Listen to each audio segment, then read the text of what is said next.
going, guys? What's up? All right, local John1812. Jrod84. And today is Thursday. Thursday night football's on right now. Yep. Bears versus Packers. Yep. This is usually a weekend sports update, but we're already here. We did another video for our fantasy league, so we went ahead and with everything that transpired in the last few days, why not get the sports video out of the way for the week? Yep. I just think, just to get you caught up. I just think, tonight's start of NFL Week 4, Packers, Bears. I just see you got, plenty of games on Sunday and Monday. Major League Baseball's, this is the last week of the regular season. The playoff picture is starting to come together. Yep, Yankees are hanging in there, 3 games back from the Red Sox for the AL East crown, but the Yankees are already in the playoffs. Yeah. So is Minnesota for the. I think all the divisions have been crowned. Okay, Boston won the AL East. Cleveland won the. Well, Boston could still lose the AL East. There's 4 games left. The Yankees are 3 back. I looked on ESPN this morning. I thought Boston already clinched the AL. They can't. East. Well, there's 4 games left, and the Yankees are 3 games back. They both have Z's next to their name, so they've clinched playoff berth. Yeah. So they have not clinched they the division. playoff berth. Yeah. But yeah. I'd say, but then okay. Okay, Boston's still in the lead for the AL East. Cleveland already wrapped up the AL Central. Houston already wrapped up the AL West. National League, Washington's wrapped up the NL East. The Cubs won the NL Central, and the Dodgers won the West. The Dodgers also have the best record in baseball. I just say the wild card yet to be the Yankees and Twins. I don't know about the other one, National League. Right, the National League. Arizona has one of the national. Is Cardinals close? Are they getting closer? The Cardinals are 3.5 back. Milwaukee's 2.5 back.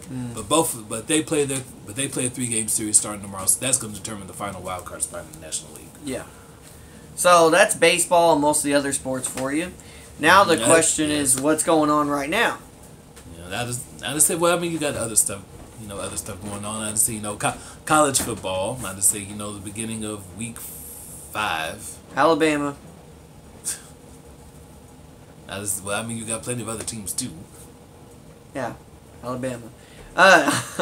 You got people not standing still for the Pledge of Allegiance, which, hey, that's their First Amendment right not to do that. Yeah. I wish they could find a different way to get their message out. I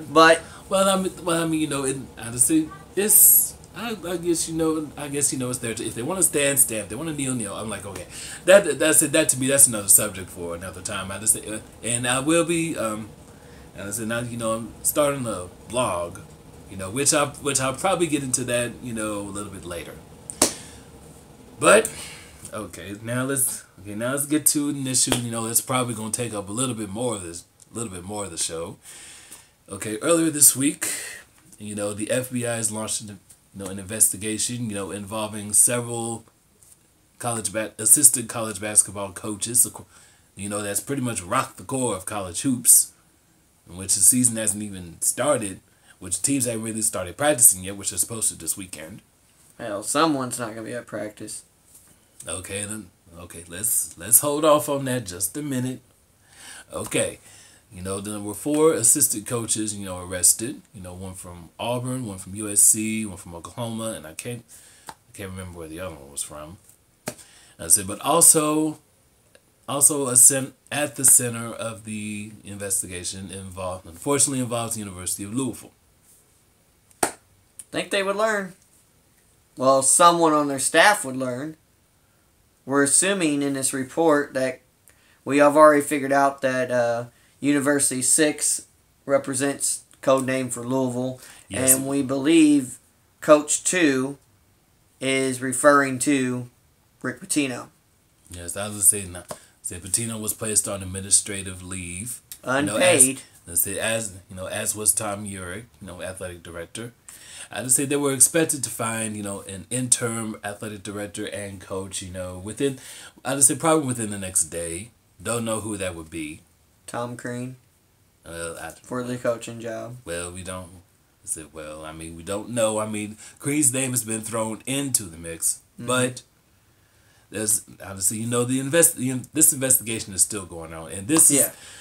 And this investigation is pretty much going to, change the shape of, college basketball as we know it today.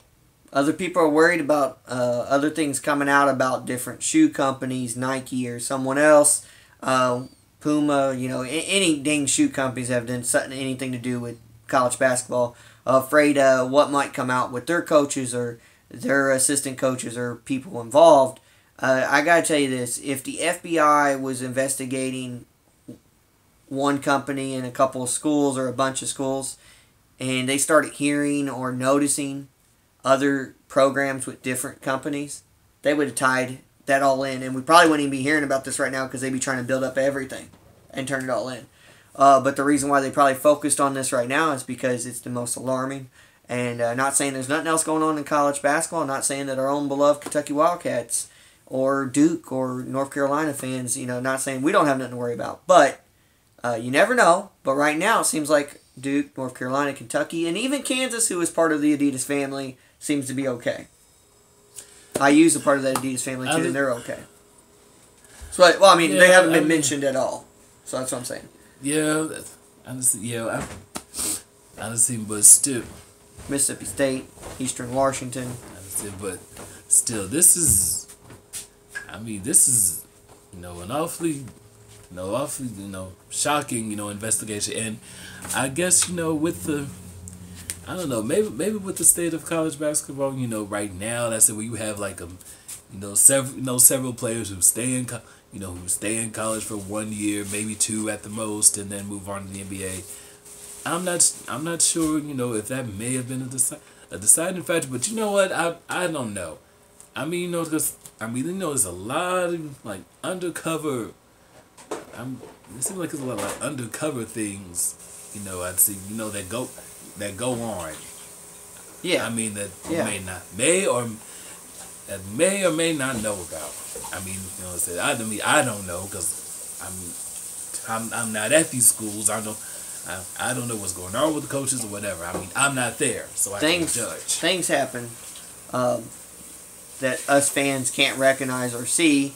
We're not around all the day-to-day operations that transpire or go on, right? But due to cameras and recording devices, cell phones, tablets, such, and also social media sites and other things like that, we are able to get a hold of information faster than we ever did. Yes. We used to have to wait for a newspaper to come, and we don't have to do that anymore, and we can share stuff amongst each other. That's why all of us know all of a sudden that, okay, well, who's the leading candidate? Well, Tom Crean. Why? Because his name, it's been thrown around now probably 100,000 times that he's probably going to take that job. Well, I don't know about that much. But his name has been, it's been thrown in. From Twitter, Facebook, everywhere. Websites. I haven't seen.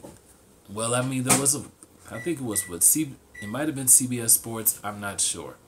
But that, I guess that's what they say. That was the best way for Louisville to salvage its season. Well, but it's still Louisville should go. I think the NCAA will act probably a little bit faster than what people think. A lot of people are thinking they're going to wait until something comes up. I think the Louisville's going to try. I think the NCAA is going to try to save face here. I think they're going to have to act quick. They'll probably say, "Hey, we've got enough evidence right now to go ahead and put you on a postseason ban now. You're on at least a 1-year postseason ban as of right now, from what we know, and so you won't play this year in the postseason." And I think that's going to come before the basketball season starts. I think they're going to have to do that. Because if you don't do anything at all, and Louisville once was in trouble with the information coming out about their paying, women to do sexual things to the recruits, and now all of a sudden another thing comes out about Rick Pitino gave a kid, or paid some of the $100,000 that this kid was supposed to receive. Apparently he's only received $25,000 of this money, and he hasn't received the other payments yet. I feel sorry for the kid. We believe the kid's name is Bowman, Bowmen, Bowmen, I think, or something. No, it's Bowen. Bowen, yeah. I feel sorry for him because I know he made a choice to accept that money, but now he's going to become academically ineligible. We seen it with Kentucky with Enes Kanter. Enes Kanter actually had a lot less money that he didn't given to him. He earned it, but he paid it back to the team just to try to go to college, and they still wouldn't let him play. So I feel bad for the kid, because I hope this doesn't ruin him. I I don't know. Sometimes with kids, can they sit out? Can they take the punishment and sit out like a year or two and be able to come back and play college ball, or do you think he's now like, I've just got to go overseas and play ball and hope I make the draft? I mean, I think that's where he's at. You know, I feel bad for him. Well, you know what? I don't know. I just said, well, maybe he. I don't know. Maybe he could sit out for. Well, you know, he probably could go overseas. I think probably best to just go ahead and go overseas. I just said that probably would be an option, but I mean, you know, you go overseas and you play, you know, several. I mean, and depending on your performance overseas, it may take. Honestly, for some people, it may take a shorter time for them to get into the NBA, you know, than others. Although in the last few NBA drafts, you've seen plenty of players, you know, drafted, you know, overseas, foreign-born players drafted more so now than ever. What I'm concerned about with the kid, or with the young man, not a kid, if he decided to sit out a year and then come back, I don't know if you're even eligible to do that. You might be able to. But let's say hypothetically he could. But let's say because of a character standpoint of what he did, some of the schools may be afraid to give him a shot. Like a Michigan State or even a Kentucky or, you know, IU or Duke or something. Some of those bigger schools may be afraid. So then he may end up at somewhere a little bit smaller on the scale. And then next thing you know, he doesn't get enough recognition from the media. He doesn't ever transfer out. And then he never really blossoms in his career. So if we try not to give any advice or get in people's way of what they want to do, but I would just say, if the kid needed $100,000 now, he probably still needs that money. And no offense to college ball, but if a kid needs that money so bad that he's willing to take it to ruin his college chances, that means his family needs that money. So, and I don't know his family, I don't know, maybe they don't need that money, maybe the kid just wanted it. But I'm just saying, if they do, go overseas and play ball and make some money. I mean, and you could always, it doesn't matter if you're not going to college to play ball. You can always, even going overseas, you can do an online courses and get your college degree if you want to do that too, to make that part of your life also. Yeah. So just because you've taken this money, it's not the be-all and end-all for yourself. Remember, you could still go overseas, you could still do online classes, you could still make the NBA. Honestly, and I think I said this young man's 17, 18, 19 years old. I mean, he's got his future ahead of him. I mean, there was just, probably just one minor mistake, but honestly, but then again, it's, I guess, at that age, honestly, you're gonna make mistakes. Same thing with the, Enes Kanter situation. I think it was only like $5,000 or $10,000, but he was paid something for this semi-professional basketball. He really wasn't supposed to be paid or something, but he took some money, but they paid him, and he paid him back though, and they still wouldn't let him play. But he did the right thing. He stayed with Kentucky and practiced all year long and stuff. He still went like 8th or 9th in the draft, and he still ended up making the NBA. So good for him. And that goes to show that even if you get in trouble with something like this, it's not the be-all, end-all. You can still make the NBA. You can still be productive. Mm-hmm. So, as far as Rick Pitino, should his banner in Rupp Arena come down? Should his anything? Does he got a banner up in Louisville? I think he might have something. Well, the 2013 national championship banner, that he won with Louisville. Yeah. Not, I would say more than likely that's probably going to come down sooner or later. That's got to come down. It will come down. That is going to come down. Louisville fans who thought they were going to keep that is crazy. Yes, because for sure it's definitely coming down. I mean, because I would say, well, they have to remember, I would say, the scandal with escorts and strippers, that's not wrapped up either, and this was not going to be wrapped up for a while. No, but I think anything inside both those schools, Louisville or Kentucky, that represent Rick Pitino, unfortunately his name may be covered up or even removed somehow, or if it's a single plaque of him, I could see them removing these things. They probably won't do. They probably won't do it. They probably won't do it in Lexington. I mean, honestly, because you probably remember because Rick came to Lexington, you know, and I said 1989. It was the year before Kentucky was placed on.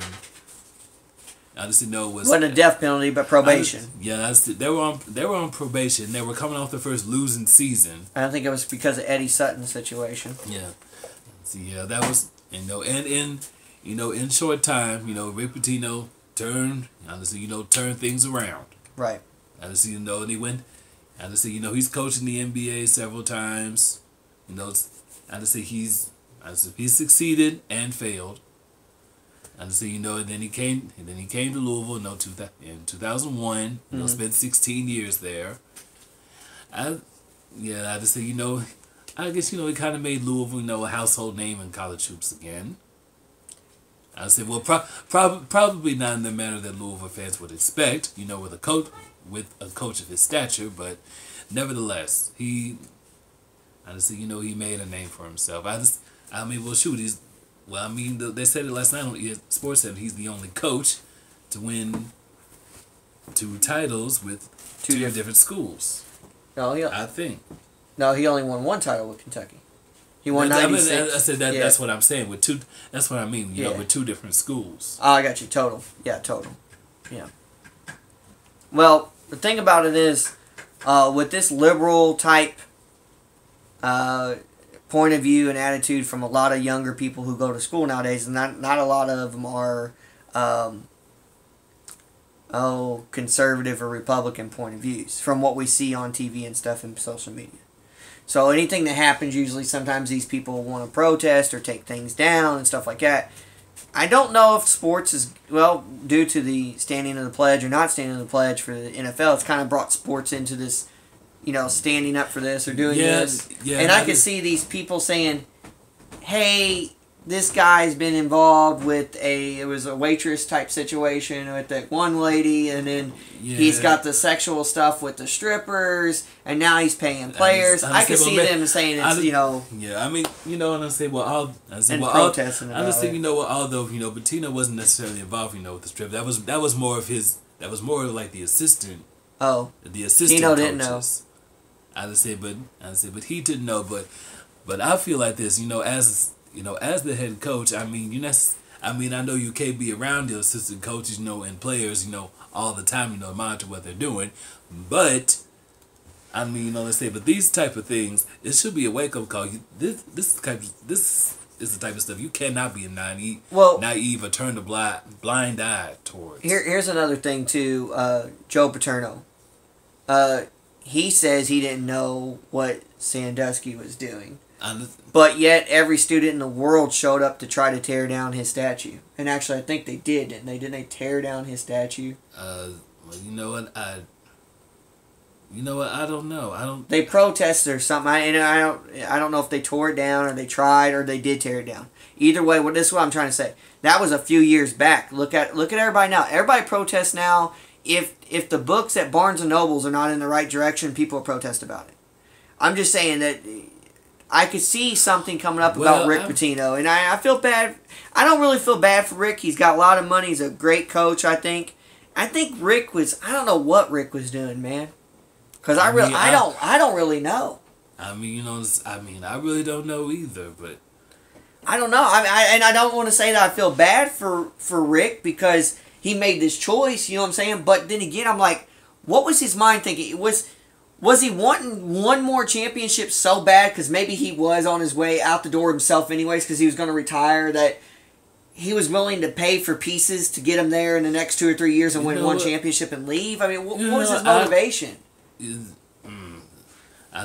be honest, I'm really not sure. And also, too, no offense to Louisville and their school, and what's their athletic director's name? Tom Urich. Tom Urich. I always wonder, when Rick Pitino came back to college ball, I think we were in the process of maybe Tubby wasn't going to go be there much longer, and okay. So you would probably think Pitino might. Could he come back? He could have came back to Kentucky if he would have went to Kentucky and said, "I'm coming out of the NBA. You know this. I want to coach here again." Bye bye, Tubby. Rick's back. Yeah, Yeah, I just said, and I just I just say well, given the because Tubby left after 2000. Tubby left in 2007, and I just see Rick came out of the NBA to come back to Louisville in 2001. Okay, it's a 6-year span. I'm sure that was more than enough time for a lot of Kentucky fans to not feel so hostile, hostile towards Pitino.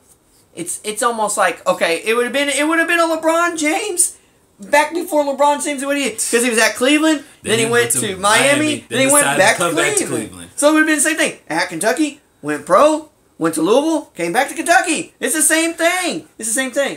Well, and my theory is, and it's nothing to do with Louisville and maybe their athletic director. I don't know him, but all I'm saying is this: with our type of athletic director we have, Mitch Barnhart, and the way Kentucky is now, Ricky, I don't think you would have been in trouble right now. I just said no. And we would have won another championship or two with Ricky. I just said no. I just said no. I just said no. Definitely not.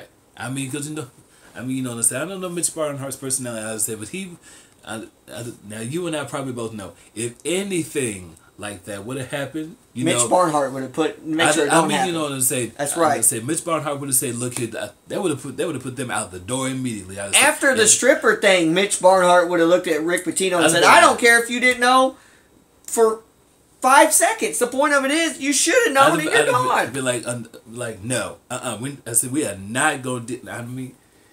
We're not going to deal with that here. And whoever Louisville gets whoever becomes the new interim head coach and permanent head coach for Louisville, and whoever the new athletic director is, you probably need to make a stand and say this. Look, given what's going on, the possible corruption and fraud, and the possible escorts for strippers scandal, and he just needs, the new athletic director needs to put his foot down and say, look, if you try, and if anything like this happens again, regardless of the timeline of what part of the season you're in, I'm sorry, we're gonna have to let you go.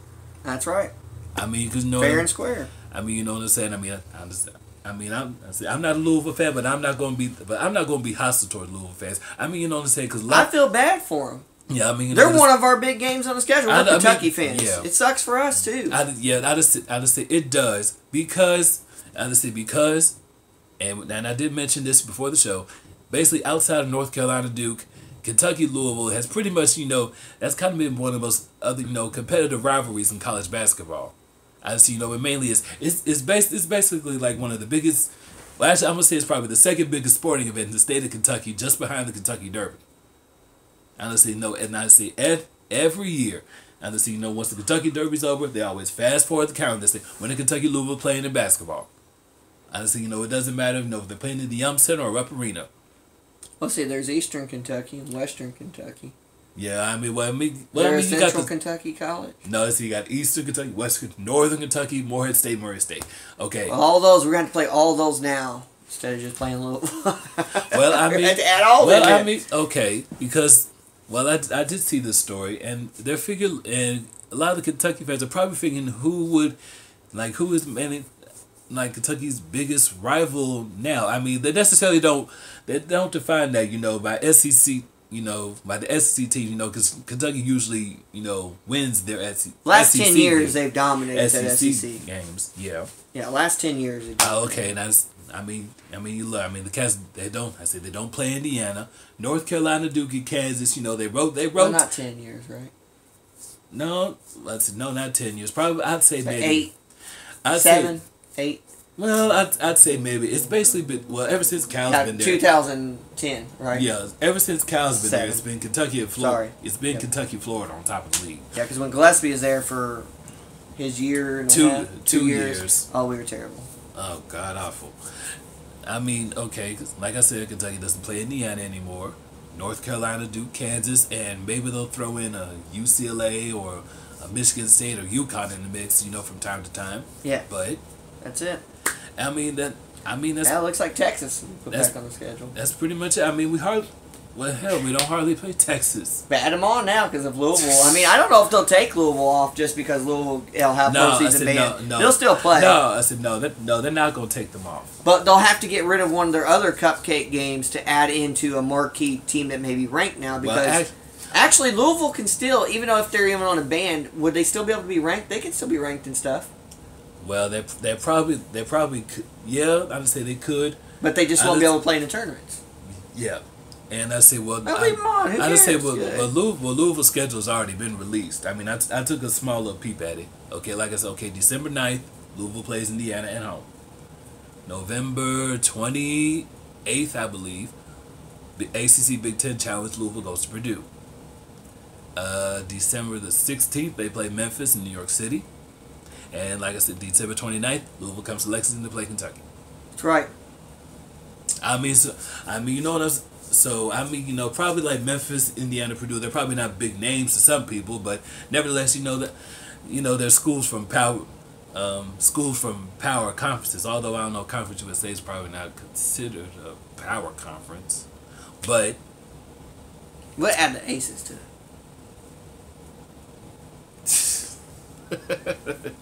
Okay, we'll add a YMCA team. I don't care. Oh.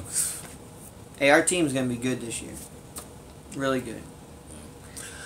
But I wonder about recruits next year. Romeo Langford decided that he's not interested in going to Louisville anymore after all this stuff has happened. And he still has the other 6 schools, Indiana. I would say IU's the front. I would say IU's close to being the front runner. They were right behind Louisville. In the crystal ball rankings. He still has IU, Duke, North Carolina, Vandy, Kentucky, and UCLA. Well, actually, we'll probably just have to wait and see what happens with him. Yeah, because the crystal ball I can't remember last time I looked. Either IU was second behind Louisville, or IU was third behind Duke, and Duke was there, or Duke was third, or something like that. But the point of it is Duke, IU. I think those are the guys that are fighting for him. But you just gotta watch out for Cal, because he might just swoop down and give this guy some type of speech like, "Hey, none of that shenanigans will happen here in this school that's in Kentucky. You don't have to worry about that. All you got to worry about is winning a championship." He might say something like that. Next thing you know, the kid commits to Kentucky. So that'd be nice. Who knows? But yeah, good luck to him, though. I mean, I feel bad because he had Louisville up there for a reason. He probably liked Coach Pitino and stuff, and once again, it just. Yeah, it sucks, dude. I feel bad for Louisville fans, but I guess after all this, this probably this definitely gives them a chance to clean house and start all over. I don't think I don't know how people keep throwing around this word death penalty and all this stuff, and I don't know how long in basketball it is. Do you know? I'm not for sure. I mean, well, usually some of the time, to get death penalty, it's like 5 years. I think I heard someone tell me some type of football program in like the 50s or 60s had death penalty, and they got they were gone for 5 years. Well, I think it was I know it was like in the late 80s. SMU 1987. Yeah, that's it. SMU got the death penalty, but they were gone and they went away for a while. 5 years. He said it was like 5 years. So here's my theory: Louisville may get something like the death penalty, where they're not getting any scholarships, where they're not getting any funding for their basketball program. And they also may get it to where, obviously, you wouldn't be playing in tournaments. Here's my theory, though. No. That penalty will only last between 2 to 3 years. And the reason being is because it's still money business. And I think college basketball will think, without that team being as good as they can be and without them in a tournament, it kind of hurts us. They would do the same thing for a Duke, a Michigan State, a Kentucky, a Kansas. They would do that for these teams, North Carolina, because they want that name in the tournament. Louisville's one of those names you want in there. I could see a 2 to 3 year. That's it. Well, I don't know, but then again, that's probably not. It's probably not too far. I guess may not be too far fetched. I'm not for sure. Yeah, because if it actually is a term, the death penalty, where in basketball we don't know. We should probably looked it up before we got on here and said this. But if it is a term where it is exact amount of years, like it is a 5-year ban, then that's one thing. But if it's not specified, I could see them stopping like 2 or 3 years and then saying, okay, now you're allowed to play in postseason ban. After the second year, you're allowed to play in the postseasons now, and we'll give you back like 1 or 2 scholarships. Then after the third year, we'll give you an additional scholarship back. And then by the 5th year, we'll give you all your scholarships back if you don't get in trouble anymore. I can see them breaking it down like that for them, because they cannot afford, especially if the FBI and the other people think there's more schools from other programs and other shoe companies and other agents out there that's messing up. they're gonna have to hurry up just in case all these schools start getting in way kinds of trouble. I said I don't. I just said I don't think so, but well, I said not. I don't know. I said, but probably know one thing for sure. Probably the state of college basketball, as you know it today, probably will not be the same again. No. Well, that's about 30 minutes of talking, almost particularly about the Louisville and Rick Pitino. You know, good luck to you guys. And, corruption and fraud investigation. yeah, good luck to you guys. And nope, hey, nothing bad here. We've kind of owned you anyways in the record with Rick, so who gives a crap? So it doesn't really matter. So, but anyways, good luck. Hope you guys like this video. If you did, go ahead and like, subscribe, comment, and share. Yeah. And we'll be back. We were going to usually do it on the weekend, but hey, we were already here, so we might be back, what, next? Yeah, so you know, we might be back next Thursday. We might be back next weekend. Never know.